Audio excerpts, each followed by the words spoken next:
My name is Raven, professional wrestling superstar, former world heavyweight champion, and I want you to choose your 4.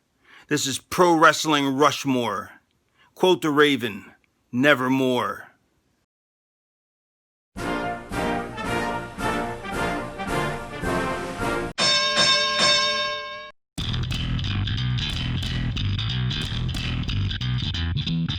Choose your 4.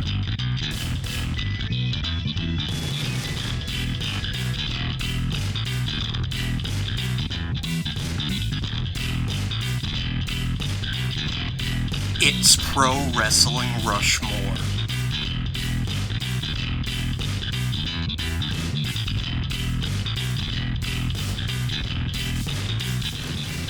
Hello, humanoids. This is Ian from Squared Circle History, and I want you to choose your 4. It's Pro Wrestling Rushmore. Welcome to the only podcast that picks a topic and allows you, the fans, to decide who winds up on our ultimate Mount Rushmore of a given topic. And this week, with it being our Halloween episode, this is going to be the Mount Rushmore of face-painted wrestlers.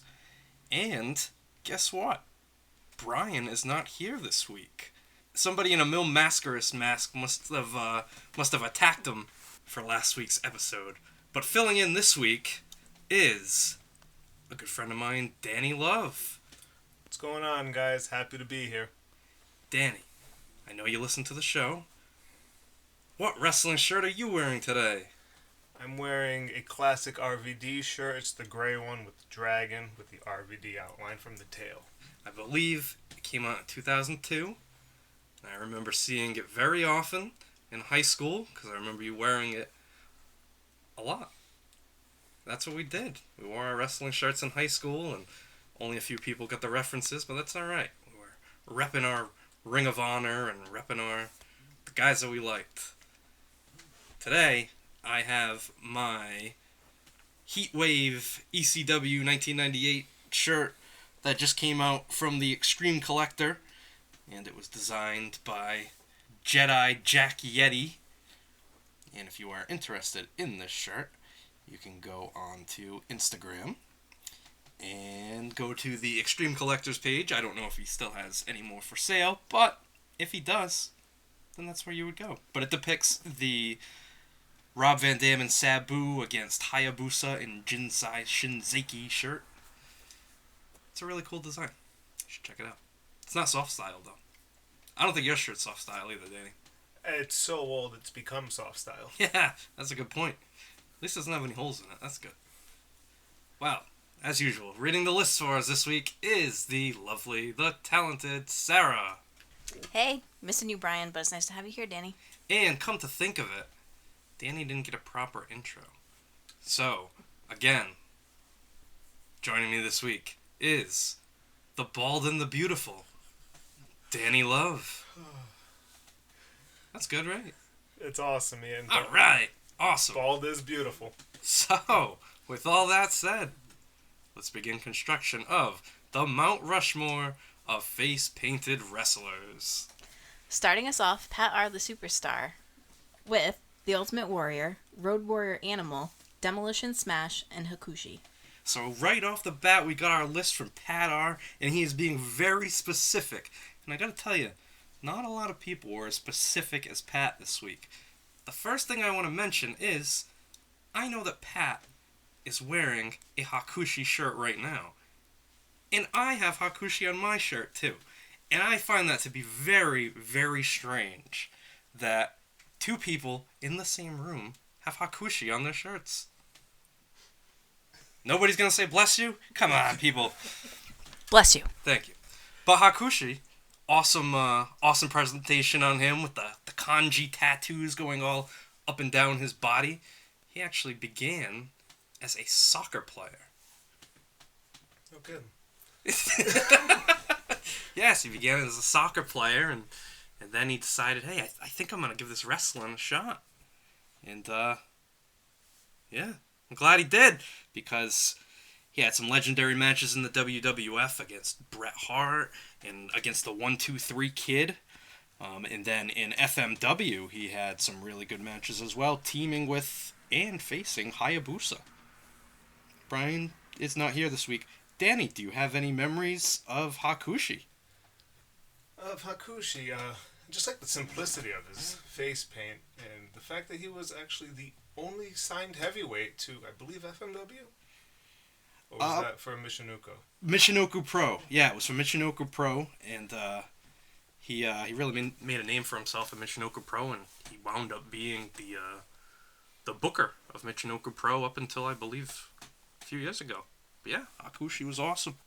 And also on Pat's list, like we said, he was very specific. So he has Demolition Smash. He didn't take the easy way out and just put Demolition. He puts Demolition Smash. So I gotta say, between Smash, between Crush, between Axe, Smash had the coolest of the face paints of Demolition. And Smash, before that, was Crusher Khrushchev with the Russians and Jim Crockett Promotions. And then, he actually was the second Smash. There was a Smash before him. It was Randy Colley from the Moondogs, and it's actually really funny because Randy Colley came up with the idea for the gimmick of Demolition, and then they kicked him out, and they brought Barry Darsow, Crusher Khrushchev, in. So yeah, Smash. Then he went on to become the Repo Man. It's almost like he repossesses gimmicks. He was also, he was the Blacktop Bully in WCW, and he also had a golfer gimmick as well, which did not last at all. Also, Pat mentions Road Warrior Animal. He doesn't mention Hawk. He mentions Road Warrior Animal. Just Animal, and you know something? I have to agree, because Animal definitely had the cooler of the two face paints. I don't know how you would want to say that. But Danny, any thoughts on Road Warrior Animal? Definitely have to agree with Animal. Hawk, although it was cool, just kind of simple with just the black flare, the red flare. Yeah, got to agree with Animal. I also find it funny that you said that Hakushi's paint was simplistic, which is really funny because it covers his entire body. So it is simplistic, but there's just so much of it. It's everywhere. Well, Kanji everywhere. Kanji all over the place. They kanji'd all over him. yes, but face paint, not body paint. Ah, there you go. See? Danny is as specific as Pat is. Not easy to say. But yeah, Road Warrior Animal began his career as a bouncer. Came to Georgia Championship Wrestling as the Road Warrior. He didn't really enjoy the gimmick, nor would I, because he wrestled in Daisy Dukes and a leather vest and a leather hat, and he looked like he was out of the Village People. So then he got a tag team partner. He got a tag team partner in Hawk, thanks to Paul Ellering, and the rest is history. And then, of course, rounding out Pat's list, of course, some guy named the Ultimate Warrior. We probably won't hear his name anymore on this list. Sarah, who do we have next? Next, we have the list from Bobby on the Beat with Ultimate Warrior, Sting, Road Warrior Hawk, and Road Warrior Animal. Yes, of course I'm being facetious. The Ultimate Warrior is all over this list. He's the ultimate pick. Danny, does he remind you of a girl's bike? Yeah. Got those with tassels there. and... Reminds me of Pee Wee Herman's bike. Yeah. How are you doing today, Mr. Ultimate Warrior Bike? But Ultimate Warrior, former bodybuilder, founded by California promoter Rick Bassman. Rick Bassman's responsible for teaming up the Ultimate Warrior and Sting. Rockin' Sting. The Blade Runners. Wow, almost forgot that one. The Blade Runners. But yeah, so what do you think about that? The Ultimate Warrior and Sting, two guys that went on to have iconic face paint designs, started out as tag team partners. I like it, but which version of Sting's face paint are we talking? Are we talking the Crow? Are we talking the Surfer? Which? That's a very, very good question, because Sting, another name that is definitely going to be on the Mount Rushmore, we can say that right now, has had numerous designs, numerous face paint designs, and his character changed with the face paint. Because, as Danny mentioned, he started out as the Surfer character, the Surfer Sting with the bleach blonde, spiky hair, kind of like Bart Simpson. He was all happy-go-lucky and ow! I don't want to scream too loud and scare the neighbors, but Ric Flair had woo, and Sting had ow. So there is a difference. But yeah, one day backstage in the locker room, they were thinking of ideas to freshen up the Sting character, and Scott Hall said, "Hey Sting, you ever see that movie The Crow, man? You should paint your face like the Crow, man." And the rest is history. Sting became the Crow Sting, and lurked in the rafters, and there was that one time he had that vulture on his shoulder, and went on to have I would say one of the greatest feuds of all time with Hollywood Hogan and the NWO, which led up to a very disappointing match, and one of the biggest follies of WCW right there. But Danny, fond memories of Sting. Fond memories of Sting. Just the rafters. Yeah. That was just so cool. You had to tune in every week because you didn't know when he was going to rappel from the ceiling and clean house. Didn't utter a word for over a year. Yeah. Didn't have a match in over a year, but still was the most popular character they had. That speaks volumes for the talent of Mr. Steve Borden Sting. He even held out for years and years on a WWE contract that was guaranteed. He could have taken that contract at any time, but he stuck with WCW. He stayed on the sinking ship. He went over to TNA, had a career resurgence over there, and eventually signed with WWF. And then his career ended in a match with Seth Rollins. Poor twist of fate right there, huh? Too bad. What could have been? What could have been? He could have held out and just had the match with The Undertaker. But that's all we wanted to see. That's all we wanted to see. And Hawk gets a vote on here. So let me explain this right now. For the people that voted, say, for the Road Warriors in one slot, because of that, those votes are going to count as 0.5. So it'll all make sense later. Sarah, who do we have next? JC from EP votes for Ultimate Warrior, Sting, Demolition, and the Road Warriors. So there we go. We have a vote right there for Demolition. So that means that X is going to get half a point, and that means that Crush is going to get half a point, and that means that Smash now has 1.5. So yeah, that's what happens when you're not specific. But it does make things exciting, and we'll have to see how that comes into play a little bit later on. But Demolition, they had some excellent theme music. And there we go. We have another vote there for the Ultimate Warrior. Funny story about the Ultimate Warrior. He did the Gorilla Press Slam, and which requires him, to grab a guy and press slam him over his head like you would, say, a barbell. Well, it was a lot easier for the Warrior to get the guys up if he put one hand on their face and one hand on their testicles. And unfortunately, Ultimate Warrior, as you could tell, was always amped up and, running around like crazy and full of energy. And when he lifted the guys up, he would always squeeze way too hard, and everybody complained about it. There was even a time he did it to Bobby Heenan and screwed up. He can lift these 200, 300-pound men over his head, but grabs Bobby Heenan and lifts Bobby Heenan over his head and screws up and puts his hand on Bobby Heenan's neck and nearly breaks Bobby Heenan's neck on the way down. So yeah, the Ultimate Warrior grabs balls and breaks necks. What do you think of that one, Danny? I'm just thinking he probably grabbed a bit too much on Heenan. Hey, he might have. Maybe it caught Heenan off guard, and that's what threw him for a loop. But the Ultimate Warrior came back in WCW in 1998 to feud with Hulk Hogan, and it resulted in one of the worst wrestling matches of all time. Halloween Havoc 1998. Whatever could go wrong did go wrong. Hulk Hogan tried to throw a fireball and threw it in his own face. But then the Warrior acted like it hit him. Oh god, it was awful. It was just so awful. Which is terrible because at WrestleMania 6, you had the Ultimate Warrior and Hulk Hogan, which was a legendary match. What happened? Was it time? I think it was Pat Patterson. Because Pat Patterson was in WWF, and he was the agent that helped put the match together in WWF. In WCW, they just let the inmates run the asylum. Too many politics. Too many politics, Danny. Definitely WCW trend. Yes, that is correct. Sarah, who do we have next? The next submission is from Mike the Wolverine.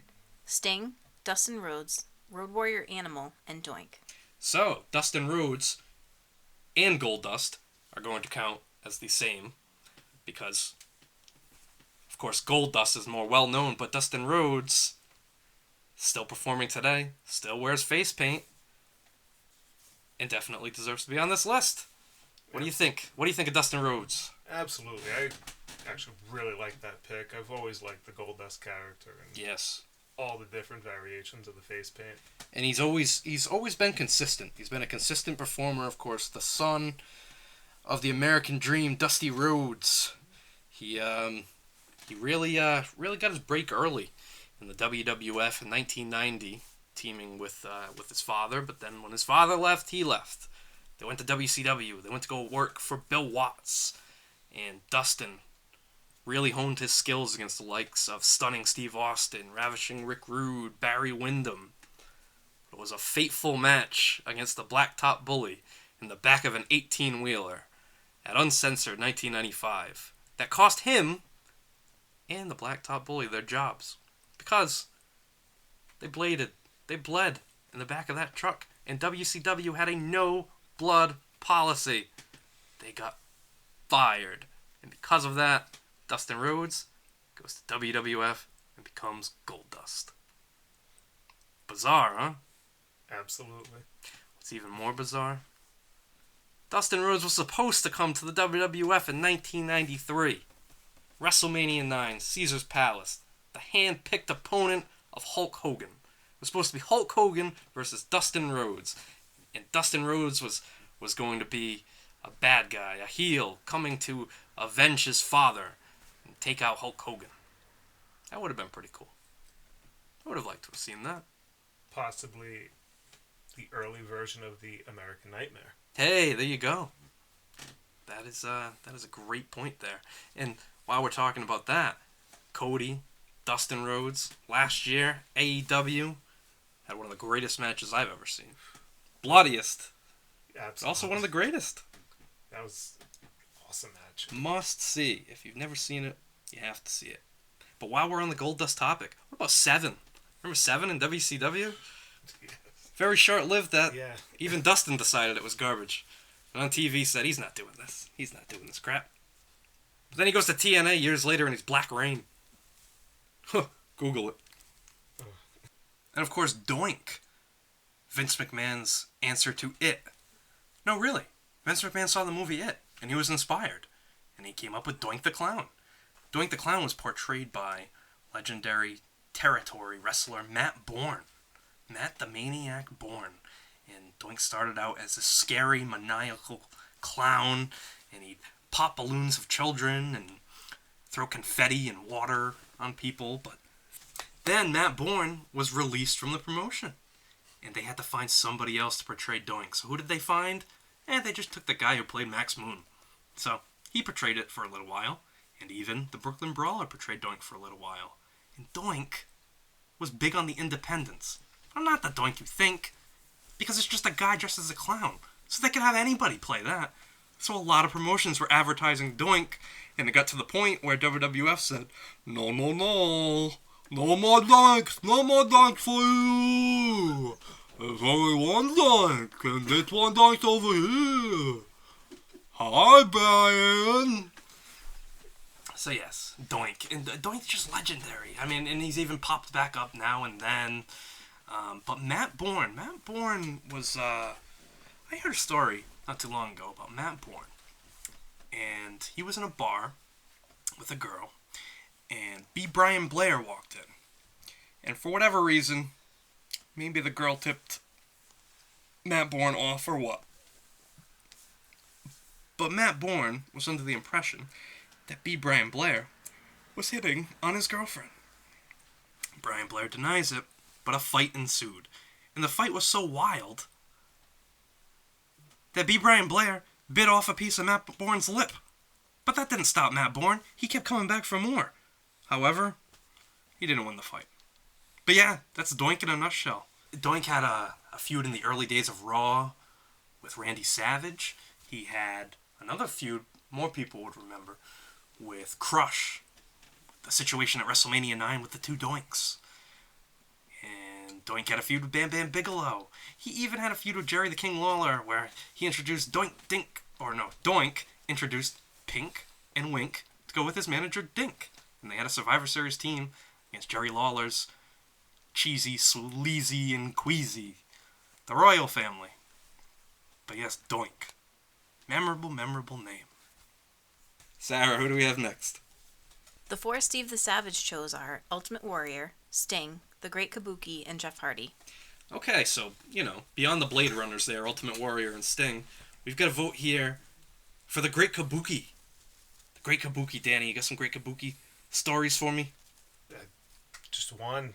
Green Mist. The Green Mist, yes. The Great Kabuki, the inventor of the Green Mist. Now, the Great Kabuki was recruited by the great Gary Hart. And the Kabuki character was really big down in Texas World-Class Championship Wrestling, as well as Georgia Championship Wrestling, is feuding with the likes of Dusty Rhodes, Bruiser Brody, the Fabulous Freebirds, Gentleman Chris Adams. And more famously, he was in the 1994 Royal Rumble. And he came out earlier in the night to attack The Undertaker and join Yokozuna in his henchmen and stuffing The Undertaker in the casket that he eventually rose out of. But it was actually Marty Jannetty, dressed as The Undertaker. A lot of people say it wasn't Marty Jannetty. They say it was Jim Powers. But regardless, it wasn't The Undertaker. But yeah, the Great Kabuki, Green Mist, the inventor. Think of all the people that have used the Green Mist since him. Tajiri comes to mind right away. Definitely Asuka. Asuka. There you go. There you go. I like that. I didn't think of that one. That's a good one. Another person that used the Green Mist will come up very shortly, but I don't want to spoil anything yet. Jeff Hardy. Jeff Hardy, a modern-day person that covers himself in face paint and actually has some really cool designs. What do you think? I like that pick. It's usually always different, but still slightly similar. I like it. Yeah, and it seems like he started really using face paint in 2002 after the first draft when he was drafted to Raw. Matt Hardy was drafted to SmackDown. Then he started doing the blue stripe across his eyes, and then he'd do like glow in the dark face paint. But then he really ramped it up when he went to TNA, when he came back to WWE, when he went back to TNA, when he came back to WWE. He just loves to paint himself up. It always looks interesting. Very colorful. I always liked it when he did it at the Titantron with the glow paint. Yeah, that was a very cool entrance. Do you have like a favorite Jeff Hardy moment? Favorite Jeff Hardy moment? I'm sure it's not the time when he came out drunk at the end of the TNA pay-per-view to fight Sting and really should not have been sent through that curtain, but they still sent him out. But I'm sorry. Yeah, that's one of them. Yeah, that shouldn't have happened. It was probably at a TNA show that you and I went to, and he was wrestling the main event as the heel champion. Yes. And just my opinion with heels and keeping kayfabe, they had him at the end of the show doing all these autograph signings and smiling for the fans. Yeah, didn't make sense. Didn't make sense at all. But yeah, Jeff Hardy, and we may talk a little bit more about the charismatic enigma. But Sarah, who do we have next? The list from Yankees 1989 includes Sting, Ultimate Warrior, and the Road Warriors. Hey, Brian's favorite, Yankees 1989, and gives us the Blade Runners and the Road Warriors. Just gotta say it, just for Brian, Yankees suck. Hey, they said it, not me. Sarah, who do we have next? The next submission comes to us from On the Mark Shirts, The Great Muta, The Road Warriors, Exotic Adrian Street, and The Missing Link. So we have a lot to dissect here, so we're going to start with the Great Muta. Great Muta, somebody who started in Japan. He was founded by Gary Hart, and Gary Hart made him the son of the Great Kabuki. So the Great Muta, donning similar face paint, but also adopting the Green Mist. And he quickly got involved in a feud with Sting. He was the tag team partner of the living legend himself, the foreman of the Double Cross Ranch, Terry Funk. But yeah, the Great Muta got in a big feud with Sting and Lex Luger and even Ric Flair. Went on to Japan, went back to Japan, went to New Japan for their resurgence, feuded with Masahiro Chono under his other identity, his real name Keiji Muto, which began a very interesting dynamic. Keiji Muto was a straight-laced wrestler when he came out, just a beloved babyface. But the Great Muta, once he put the face paint on, was more aggressive, more violent. Similar to somebody else we're going to be talking about soon. But yes, the Great Muta had a phenomenal career, even came back to WCW, teamed with Vampiro. They won the tag team titles. Remember this, Danny? I do remember that, and that was a stable that also, I'm surprised, didn't get mentioned with a couple people. Yes. Let's talk about them right now. Let's talk about the Dark Carnival, and let's talk about the other members involved there. Other, I guess you could call them face-painted wrestlers, because they're definitely wrestling personalities, because they've been everywhere. The Insane Clown Posse.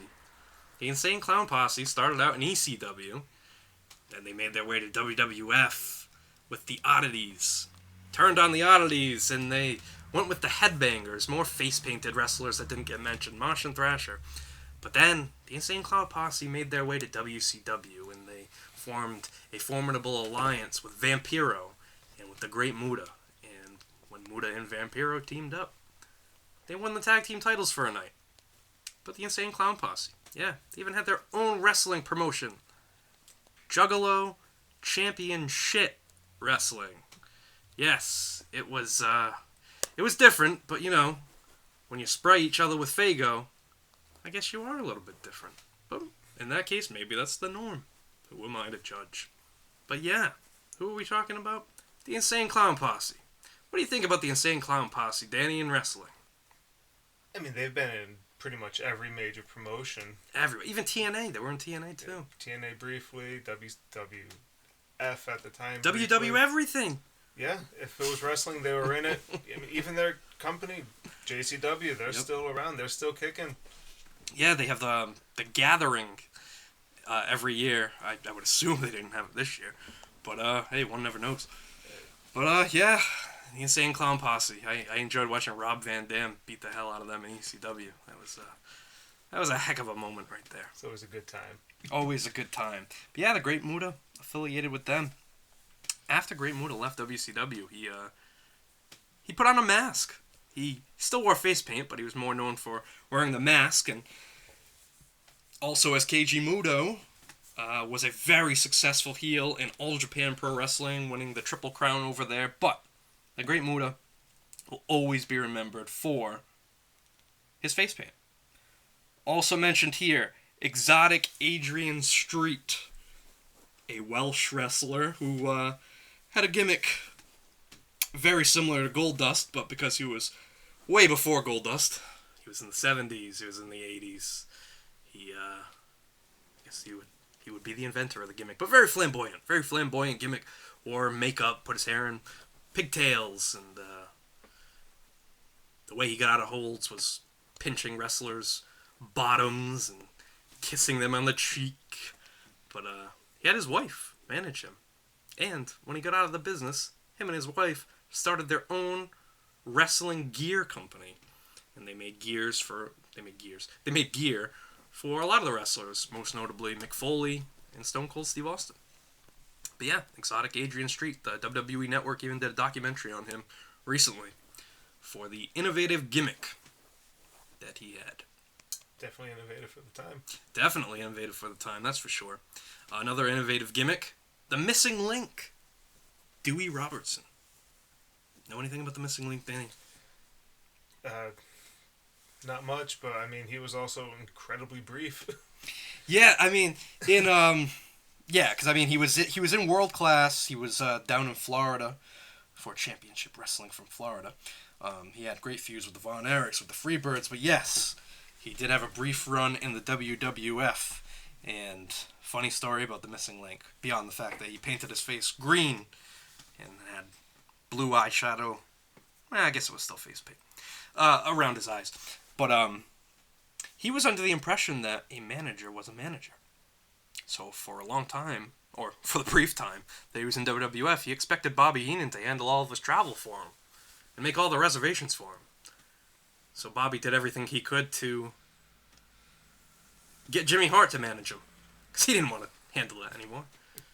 But yeah, the missing link. And another funny story about the missing link, I don't know if we can call it funny, but missing link, he, well, let's just say he got on the bad side of Gary Hart, because there was a power struggle in World Class, and Gary Hart, he was on one side, and then there was the Booker Ken Mantell on the other side, and the missing link sided with Ken Mantell, so he decided to go up to Gary Hart one day and smack him in the back of the head just because they didn't like him.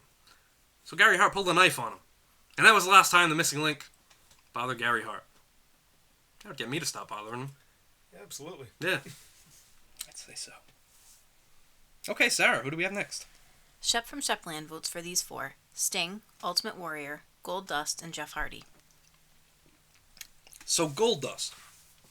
Goldust had a very controversial feud when he started in WWF with Rowdy Roddy Piper. Rowdy Roddy Piper was the commissioner at the time. They had the infamous Hollywood Backlot Brawl at WrestleMania 12 that saw Roddy Piper rip Goldust's jumpsuit off, and it was revealed that Goldust was wearing lingerie. So that definitely furthered his character. Good time. Speechless, huh? You are without speech. We have Jeff Hardy again. Jeff Hardy still to this day is, he's putting on good matches. He's had great matches with AJ Styles. He's had great matches with Edge and Triple H over the World Championship. Jeez. Anything else you can say about Jeff Hardy, Denny? I actually like Jeff Hardy for this pick. I always thought he was a better singles competitor. As good as the Hardy Boys were, I've always enjoyed the singles matches, especially the ones against Triple H, just for the world title. Just always good.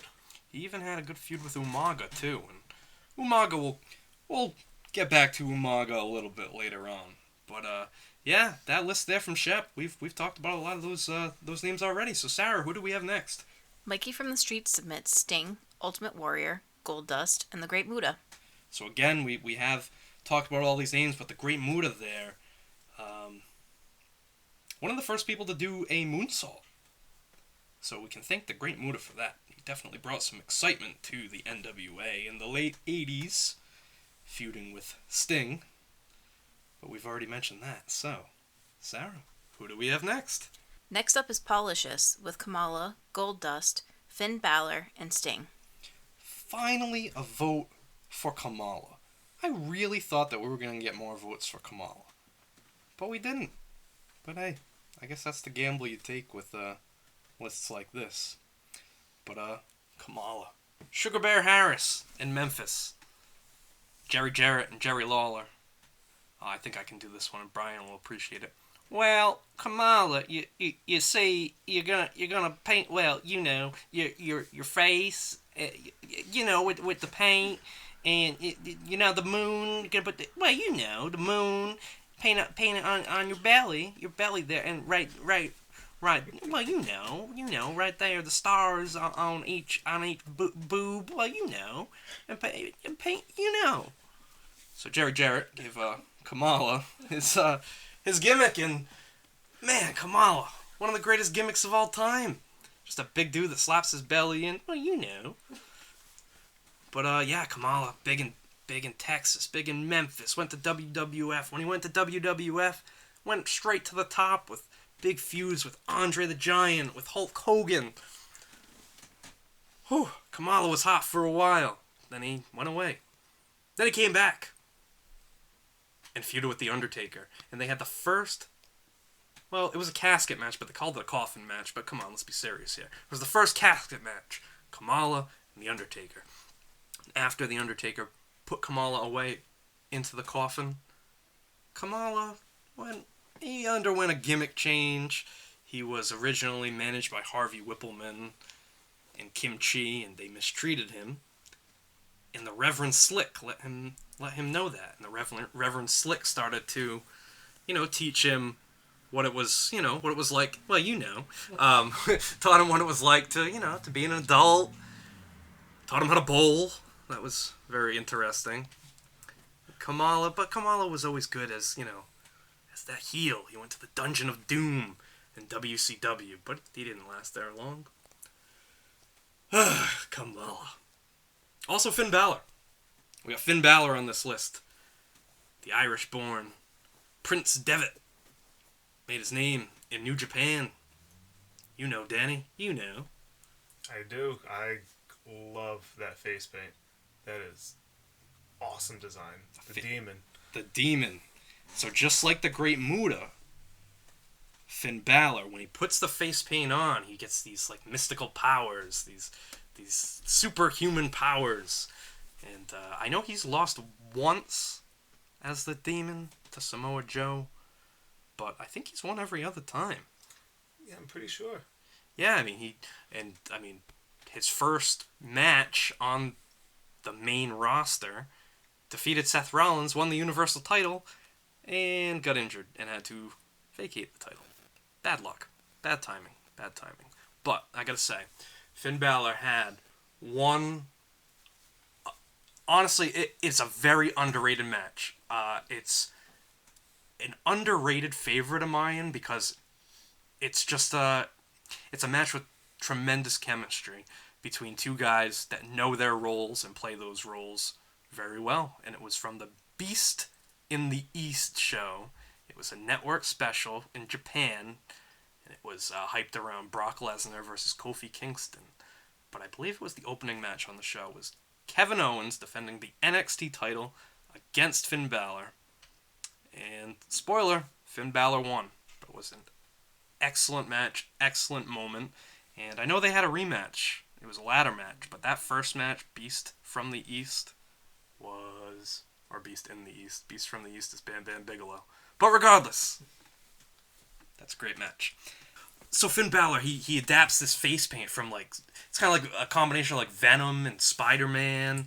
It's more so like Venom, he paints his face, but he paints his torso as well. So he's got like this big Venom tongue painted on his chest, and comes up his neck. And whoever he has painting him must work fast, because I cannot even imagine how long that must take before a match to get painted up like that. Yeah, definitely like the whole neck, mouth deal. Especially when he comes crawling out. It just looks awesome. Great entrance, great presentation, and hopefully the rumors aren't true, but I have heard that the demon character is retired. We'll see if that's true or not. Time will tell. Sarah, who do we have next?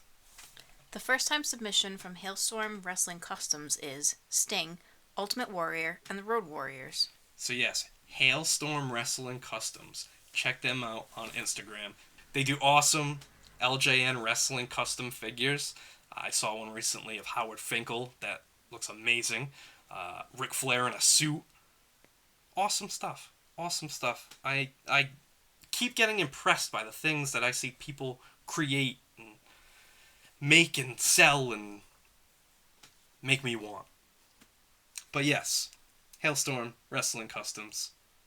They're naming the heavy hitters there. Sting, Ultimate Warrior, the Road Warriors. Alright, Sarah, who do we have next?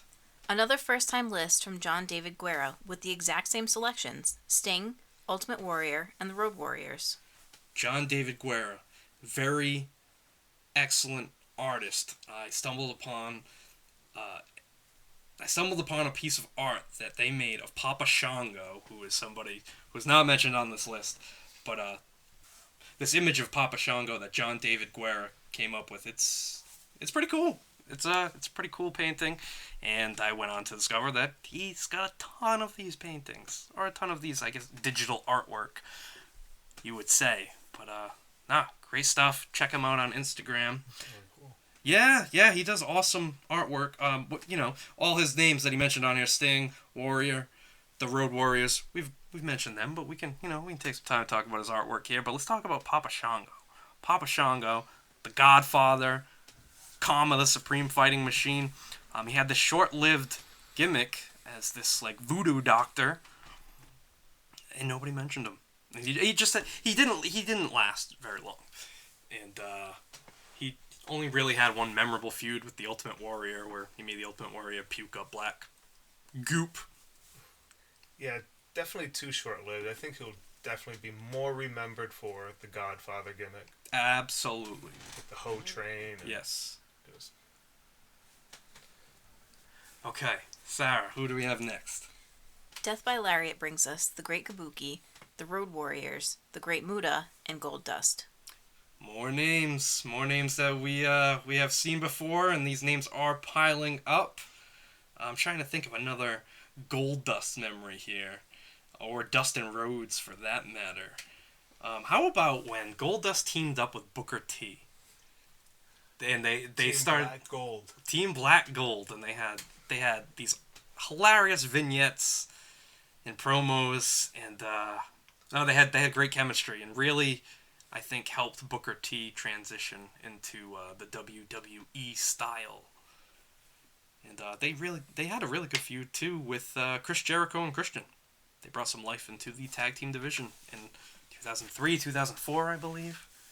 Yeah, that was the time when he was stuttering a lot, right? Ooh. Yes. Yeah. Yes. Good time. Yes, that was a great gimmick. All right, Sarah, who do we have next? The list from the Blue Lou includes some popular names: Sting, Ultimate Warrior, Gold Dust, and the Road Warriors. Hey, you know the Blue Lou. I do. That is my cousin. Danny Love, related to the Blue Lou. You heard it here first, folks. Yeah. Lou tried to sneak a fifth name on there, so it's only going to count for half a point. That does sound like Lou. Sarah, who do we have next? Steve from Connecticut, Rhode Island submits Sting, the Ultimate Warrior, the Great Muta, and Gold Dust. Familiar names here. Familiar names. Who do we have next? I'm curious. Next, we have Jeffy from the Riv, Ultimate Warrior, Sting, Gold Dust, and Road Warriors. You've got to be kidding me. Well, I'm curious. Who's next? Cashman in Plymouth adds votes for Sting, Ultimate Warrior, the Great Muta, and Gold Dust. You don't say. That's very interesting. I'm starting to think that some of these face-painted wrestlers are pretty iconic. And I'm also seeing that a lot of these votes are piling up for these people here. So it's going to be very interesting to see how things come into play, and to see how those 0.5 votes are going to come into play at the end. Very interesting here. I like it. I like that we have an episode about face-painted wrestlers right around Halloween. Yeah, it's not something you see too often in the business, a face-painted wrestler.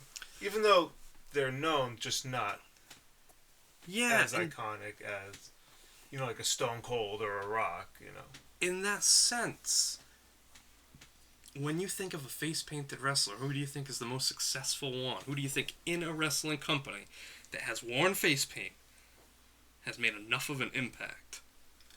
Sting, yeah. Sting, Ultimate Warrior. I'd say more so Sting for longevity and quality of matches, but that's just one man's opinion.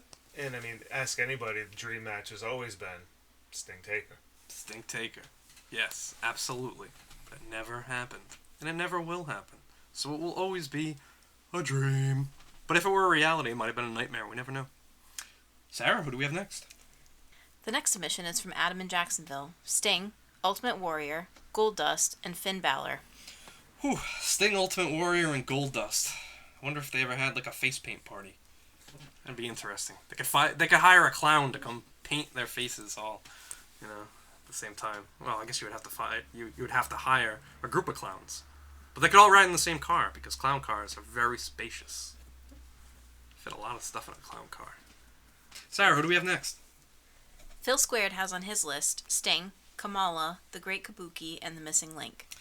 Yeah, all right. Phil Squared, I can tell, Watched a lot of the Southern style wrestling there with those names. Looks like he might have been a fan of World Class. I don't know him personally. That's just my guess. Sarah, let's keep this train going. Next up is Billy the Biker with Jeff Hardy, the Boogeyman, Gold Dust, and Vampiro. Okay, so we got some new names that we can talk about here. First, the Boogeyman. Danny, what are your thoughts of the Boogeyman? That is such a great gimmick, great look. I mean, the worms, dude. Come on. Yes, came to the ring with a mouthful of worms and would spit them into his opponent's mouth. He'd also smash a clock over his head, too. I don't know why you would do that, but then again, why does the Sandman whack himself with a Singapore cane? Presentation, I guess, or stupidity, who knows. But the Boogeyman, very interesting story about how he got his foot in the door. Absolutely. You remember this, Danny? I do remember. Tell me about this. Tough enough. Yes. And he lied about his age. Lied about his Ended age. up getting kicked off, but still got signed anyway. Yes. Still got signed to Ohio Valley Wrestling, and Jim Cornette made something out of him. And gave him this Boogeyman gimmick. Very bizarre. He came onto the scene in the resurgence of... well, I guess I'm just going to refer to it as WWECW. It was when WWE rebooted ECW, and it was a shell of its former self, but the Boogeyman was there. And Boogeyman wasn't really known for his wrestling skills, definitely his character. I guess anybody that bites the mole off of Jillian Hall isn't really going to be World Championship material, but hey. It's enough for him to get Rookie of the Year, though. Rookie of the Year? He got Rookie of the Year? 2006. Oh, okay. I was trying to think of a Rookie of the Year joke. Was it? I lost. And I'm very happy to see Vampiro mentioned on this list. I am a Vampiro fan. Vampiro Canadiense. When he went down to Mexico, the Canadian Vampire. He was trained in Canada by Abdullah the Butcher. He was also a former bodyguard for the band Menudo. Then he went down to Mexico, and they laughed at him. They laughed at his blue hair that was in dreadlocks and his rock star look. But guess what? That joke was on them because he became a superstar down in the CMLL promotion. Became such of a heartthrob that he was offered the lead role on a soap opera. The problem was, he wasn't very good at Spanish. So behind his back, Conan went to the producers of the soap opera and said, "Hey, I'm just as popular as Vampiro, and I speak Spanish. How about you give me the role?" And they did. And Vampiro was not very happy. He held a grudge against Conan for years and years. Until they met back up in WCW, and they buried the hatchet. Because they had to. But Vampiro came into the company with the legendary punk rock band The Misfits. And he started wearing his skull face paint patterned after them. But then when they left the promotion, Vampiro ponied up with the Insane Clown Posse, like we were talking about earlier. He was in the Deadpool with ICP and Raven. And then once Raven left, like we said, he was in the Dark Carnival with the Insane Clown Posse and the Great Muta. And he was even the Juggalo Championship Wrestling Champion. And even defended that title on Nitro one week. Believe it or not. After the company went under, he was in TNA. He had a great feud with Raven. They had a brutal hair versus hair match where Father James Mitchell was holding the buzzers the wrong way and actually scalped Raven, shaving his head. It was brutal. Remember those weekly TNA pay-per-views, Danny? I do. I don't know how you can do a weekly pay-per-view, but they were cheap enough. All these people that think that $9.99 for the network is too much money. Imagine, back 18 years ago. TNA. If you wanted to follow that company, you had to pay $10 every week to watch it. Every week! But that was alright, because WCW went under, ECW went under. It opened up some room for funds and the old pay-per-view portion of my old budget that I never followed anyway. It wasn't bad. It was pretty good wrestling at the time. Yeah, and they tried everything they could. They even had Puppet the Midget pull a gun on Jeff Jarrett. Oh, those were the days. Sarah, who do we have next? The first ever list from Import Figures is Sting, Ultimate Warrior, The Great Muta, and Jeff Hardy. Import Figures has one of the greatest wrestling figure collections I've ever seen. It's a lot of international wrestling figures. He does have an awesome Great Muta collection, a great Curry Man collection. He's even got a great Raven collection. He's got the same screaming bullseye Raven statue that I have, just a different shirt design. So I guess that kind of makes us, like brothers. Action figure brothers. Yeah. Sculpture brothers, I guess. We spend our money loosely. Yeah, you got a pretty impressive collection too, dude. No, Import Figures, that's where it's at. He's got the cool internationals out. He's got the great Sasuke collection. He's got some good stuff. I got stuff more on the state side, But yeah, Import Figures. Check him out on Instagram if you want to see some cool, rare pieces of wrestling figure history. But the names he has on here: Sting, Ultimate Warrior, The Great Muta, Jeff Hardy, familiar names. So, Sarah, who's next? The first submission from Finishing Moves Wrestling Tees includes Ultimate Warrior, The Road Warriors, and Demolition. So by default there, Demolition, Axe, Smash, and Crush. They're getting some points right there. Starting to wonder if these half points are gonna play a huge role. I think they might. But yeah, Finishing Moves Wrestling Tees. I just saw them on Instagram. They just gave me a follow. I followed them back, and I took a look at the apparel that they have, and it's pretty cool. They have t-shirts with the names of finishing moves on them. Really cool font artwork. Really cool designs. So if you're a fan of t-shirts, check them out. I don't know if they're soft style yet, but give them a shot. Cool stuff. What do we have next? Another first list, this time from Heel Boy Figs, The Great Muta, The Road Warriors, and Umaga. Heel Boy Figs. Congratulations on becoming a father, by the way. But he mentions on here Great Muta, The Road Warriors, and Umaga. Danny, I know you know a little bit about Umaga. Tell us a little bit about Umaga here. Umaga, definitely part of a huge wrestling family. Can never pronounce it. How do you pronounce their last name? The Anawai. The Anawai family. You may know some of them. The Rock. I think every era has had a family member. But Umaga, yeah, just remember his debut, 3-minute warning. Yes, 3-minute warning with Rosie. His cousin Rosie, who became the superhero in training. If you don't say that. If you don't get the acronym, then it is what it is. But yeah, Umaga, his mother was the sister of Afa and Sika, and started out that tag team with his cousin. They were the Island Boys, and yes, when they came to the main roster, they were 3-minute warning, and he got released, went to Japan, made a name for himself over in Japan, in All Japan. Even had a few matches in TNA, but made his way back to the WWF. WWE, managed by Armando Alejandro I can't roll my tongue. Estrada. Estrada. Estrada. Armando Alejandro Estrada.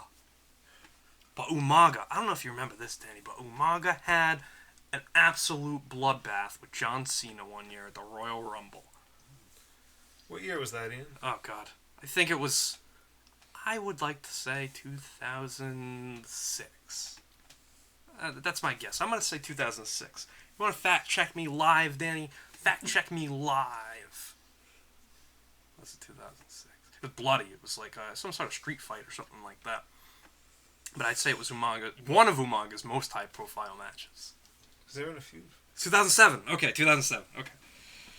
It was in January, right? Yeah. Okay, it was the last one. So Umaga's highest-profile match, however, was against Bobby Lashley at WrestleMania. But the they were kind of the background characters for this match because Umaga represented Vince McMahon and Bobby Lashley represented Donald Trump. And whoever lost would get their head shaved. Not Umaga or Bobby Lashley. Good thing because Bobby Lashley was bald. But if Umaga lost, and he did, that meant that Vince McMahon got his head shaved. Imagine if Donald Trump got his head shaved at WrestleMania. Definitely would have been a different look for Mr. Trump. Definitely would have not have been as an iconic look for today. Come on, he'd look like a big orange in the White House. Sarah, who do we have next? Next, we have Angie and Tiverton with Sting, Ultimate Warrior, The Boogeyman, and Finn Balor. All right, so another vote for Finn Balor. That's pretty cool. And another vote for the Boogeyman. I like it. I like it. And if Angie has a list, then that means that Johnny D votes for Sting, Ultimate Warrior, Jeff Hardy, and the Road Warriors. Johnny D sneaking in an extra vote there. That's all right. It's all good. All adds up in the end. It all comes out in the wash.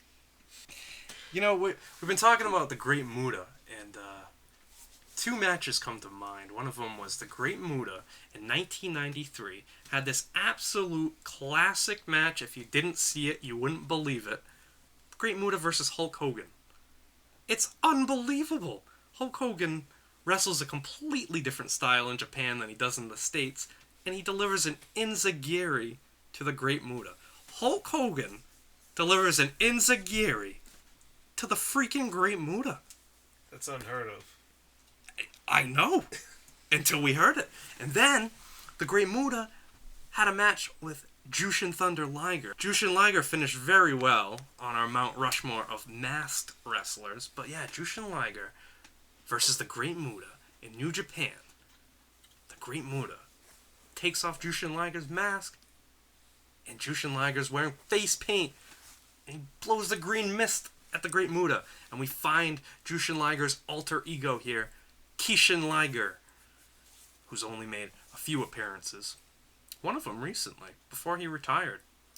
He took off his mask and revealed that that hair that's in that mask, it's fake hair. He's bald. The guy's bald. He took out a knife and tried to stab somebody too, but that, wrestling. Come on, wrestling. Sarah, who do we have next? The next list is from Package Piledriver Shirts. Sting, The Great Muta, The Gladiator, and Mr. Pogo.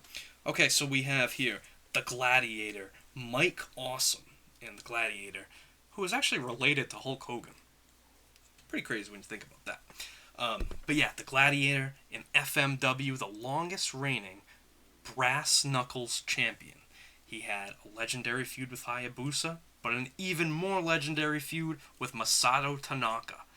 And they brought that feud over to ECW and had absolutely incredible but also cringe-worthy matches. Bending steel chairs over one another's heads and tossing one another over the top ropes and through tables below. Just brutal feud. But yes, the Gladiator was a brief gimmick of Mike Awesome, and also on that list is Mr. Pogo. Now, Mr. Pogo was a wrestler from New Japan in the 70s, but he made his way to the States and made a name for himself. In the smaller territories, even worked in Stampede Wrestling, Puerto Rico, but really known for his FMW death matches against the likes of Hayabusa and Atsushi Onita. He's also known for two very violent acts. One is blowing fireballs at people, and now you see the fireballs that get thrown over in America. They're very dangerous looking. Mr. Pogo. Mr. Pogo drinks lighter fluid and blows these huge fireballs at people. He also has this sickle that's on a chain that he would use to cut people's foreheads open with and stab them and dig into their back. He was I would not want to wrestle Mr. Pogo. Very violent wrestler. He's no longer with us, but yeah, if you're a fan of death matches, Mr. Pogo is right up there on your Mount Rushmore. Sarah, who do we have next? Finally, we have the list from none other than our own Brian Hates Brett. Sting, Ultimate Warrior, and the Road Warriors. Well, we all know Brian hates Brett. But I guess he doesn't hate Sting, the Ultimate Warrior, and the Road Warriors. That's a pretty solid list there, Brian. I say you picked the most iconic names there. But Brian's votes count this week. The votes that don't count this week, of course, are mine. And Danny loves. This week, Danny, your list does not count. However, how would you like to read everybody your list? Sure. We got Sting, Jeff Hardy, Finn Balor, and Dustin Rhodes. Very respectable list there. I can't really argue with any of those picks. I mean, for myself, I've got Road Warrior Animal. I've got Sting. Oh, this is a tough one. This is a really tough one. We've had some tough lists. Surprisingly, this is a really tough one. So I'm going to go with Kamala. And my last pick, I have to go with the Ultimate Warrior. And I know everybody else went with him. But I don't think there is a more iconic wrestling symbol beyond a logo of a company, that is, than the Ultimate Warrior's logo. The Ultimate Warrior's logo is just iconic. You see it no matter what color it is. You know it's the Ultimate Warrior. So, yeah, Sting, Animal, Ultimate Warrior, and Kamala.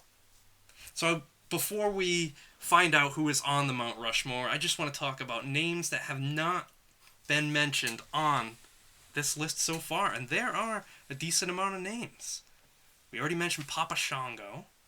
What about the Kiss Demon from WCW, Danny? You know anything about the Kiss Demon? Still looked a lot like Gene Simmons.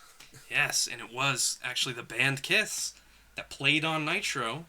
And after they were done with their God of Thunder, out of this big Gene Simmons-looking coffin came the Kiss Demon, Dale Torborg. And now he's like a batting coach for some baseball team. I forgot. But yeah. Also, what about the Powers of Pain, the Warlord and the Barbarian? They were a definite Road Warriors ripoff, but hey, they had the face paint. On the female side of things, Bull Nakano. Bull Nakano, legendary Japanese wrestler who had a brief run in the WWF feuding with Alundra Blaze, but is more known for her run in Japan. Her name says it all. An absolute bull in the ring, but a legendary performer. On the Lucha Libre side, Damien, a WCW luchador and legend down in Mexico, also known as Damien 666. That's very suitable for Halloween. The Dungeon of Doom, the Shark, the Zodiac, the Taskmaster Kevin Sullivan, all face painted. Oh, and speaking of which, yeah, the big guy sitting in the chair who Kevin Sullivan would call Father, Father, give me the answers, Father. What about the Ascension? The Ascension, recent WWE tag team that were released, they were face painted. They were kind of a flop on the main roster, though. Raven briefly painted his face. The Blue Meanie. Blue Meanie had a little bit of face paint. More females to add to the list. Sensational Sherry. Sensational Sherry painted her face a lot. She was always changing her look, but she almost always had face paint, as did Luna Vachon. Luna Vachon had those scary veins painted on the side of her head. How about when the Usos debuted? The Usos had their colorful tribal paint. How about when Cody Rhodes teamed with Goldust and became Stardust? Do you remember that team, Danny? I do. Star. Yes, he'd hiss like a cat. Very entertaining vignettes, too. But Stardust, Cody was pushing for almost like a Mick Foley kind of role, where Stardust would be on one show and Cody would be on another show. It's too bad, because that would have been very interesting. A very obscure and short-lived gimmick, Abe Knuckleball Schwartz, was a character portrayed in the early 90s by the Brooklyn Brawler, and it was to mock the real-life baseball strike situation.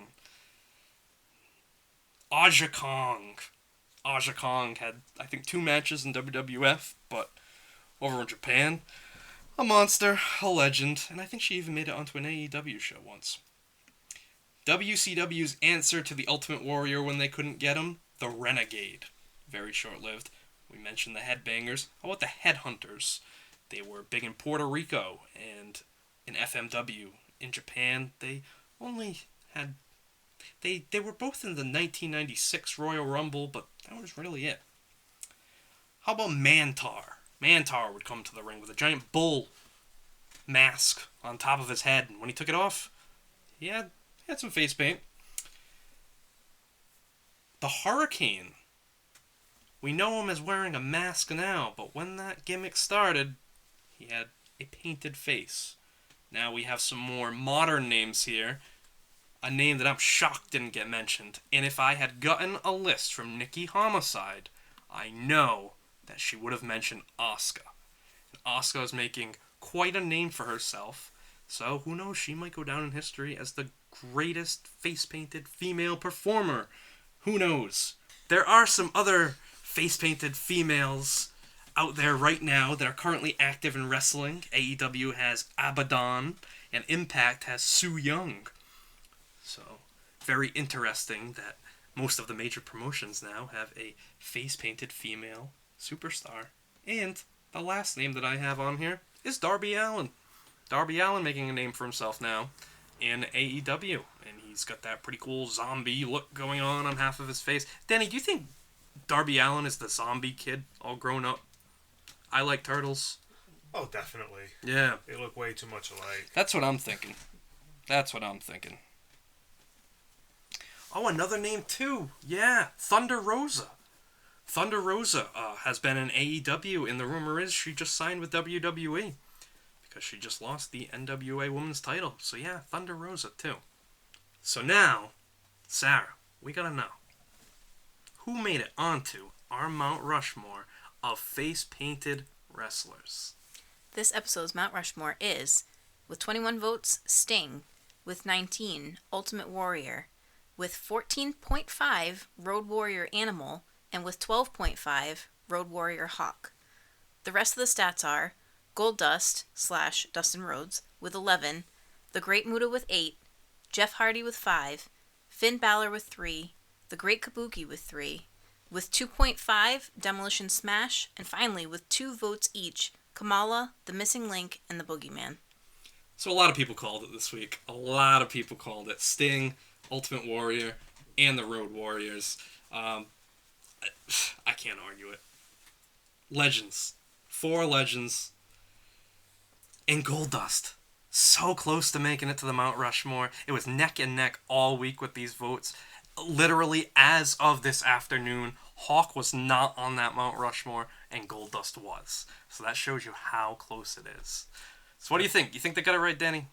It's definitely those half points that did it, but Definitely. I like that list. Yeah, I do. you can't argue that. I mean, the greatest tag team of all time, and 2 of the most iconic wrestlers of all time, Sting and the Ultimate Warrior. So yeah, bravo everybody, bravo, and bravo to you, Brian. You got it right, even when you weren't here. Next week, maybe Brian will be here. We'll see. But next week's list is going to be the Mount Rushmore of women's wrestling. So we want to know who is on your Mount Rushmore of women's wrestling. Now, you can go about that any way you'd like. You can go about that as who put on the greatest matches. You can go about who were the most dynamic personalities. You can go with whoever you think is the best looking. It doesn't matter. It's your list. It's your criteria. Therefore, you can put anybody on there that you want. So, if you would like to follow us, you can follow us now on Facebook. You can join the group, Pro Wrestling Rushmore. Go on over there. You can comment on any of the photos on there just as you can on Instagram. Follow us on Instagram at square.circle.history. Also, go on to YouTube. look up Squared Circle History, like, share, subscribe, and drop an elbow on that notification bell. Just find us. We're everywhere now. We're everywhere. Where are we going to be next? Who knows? We're going to be broadcasting live from the Double Cross Ranch. No, we're not. That's false advertising, Terry. So, for Danny. Good night, guys. And for Sarah. Till next time. This is Ian saying good night.